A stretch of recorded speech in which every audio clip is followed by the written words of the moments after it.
As Valentine's Day approaches, health officials have warned lovers to use condoms consistently to protect themselves from HIV, sexually transmitted infections, and unintended pregnancies. Partially when we are celebrating the love month, and partially, so as we get into Valentine, one of the key things which we need to pack is to pack what? Pack condoms. The call was made during a pre-event meeting ahead of the International Condom Day, which will be marked on February 13th.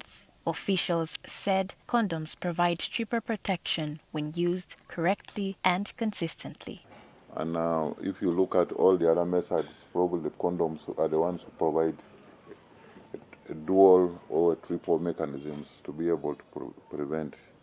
Now, most of us are struggling with fees because we didn't use the condom. We have 7 children, 8 children, but if you had used the condom as a family planning, you'd have only 3 children. Speaking at the meeting, Ministry of Health officials reminded the public that love celebrations should not put their lives at risk. They encouraged couples, especially young people, to make condom use part of their normal sexual routine and not to drop their guard after getting familiar with a partner. Can you use them consistently so that you don't take it and use it once and then after the second, third one, then you say that you have known what? You have now known each other and you drop the guard.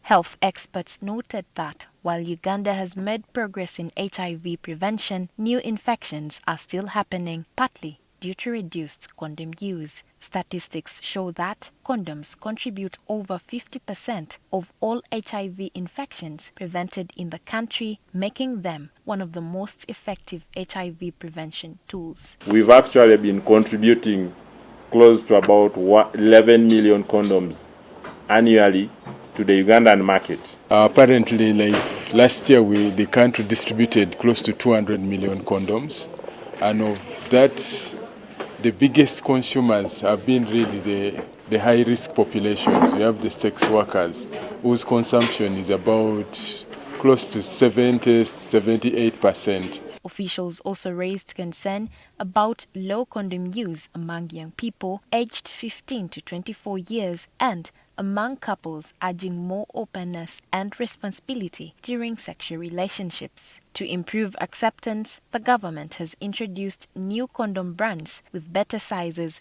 improved smell, and added flavors such as strawberry, chocolate, and vanilla. These changes aim to address common complaints and encourage more people to use condoms willingly.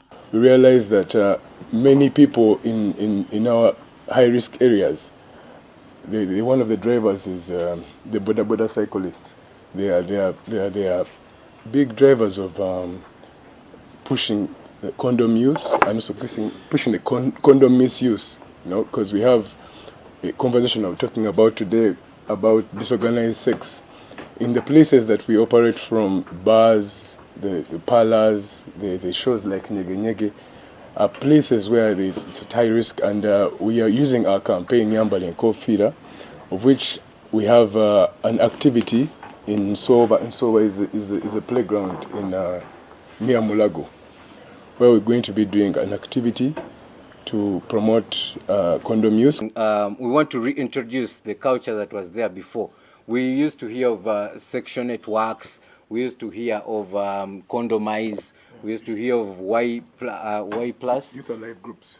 Youth Alive groups, but all these things, the discussions kind of went disappearing away. So we are, as UNMF, we are bringing back the discussions of how brands like Shiba can come back to speak of condom use and normalize the talk. The Ministry of Health assured the public that condoms are widely available and free in public health facilities, while affordable options are also sold by social marketing organizations. Government has also committed funds to ensure steady condom supplies.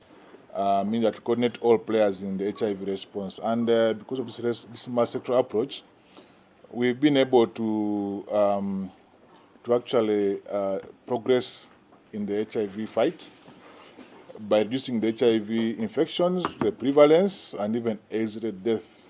Health workers also encouraged women to carry condoms and not feel shy about buying or asking for them. They emphasized that buying condoms should be treated like buying any other health product without fear of stigma. As Uganda works towards ending HIV as a public health threat by 2030, officials stressed that everyone has a role to play. They called on the media, community leaders, and individuals to continue promoting safe sex practices. Lydia Feli Akulu, NTV Tonight.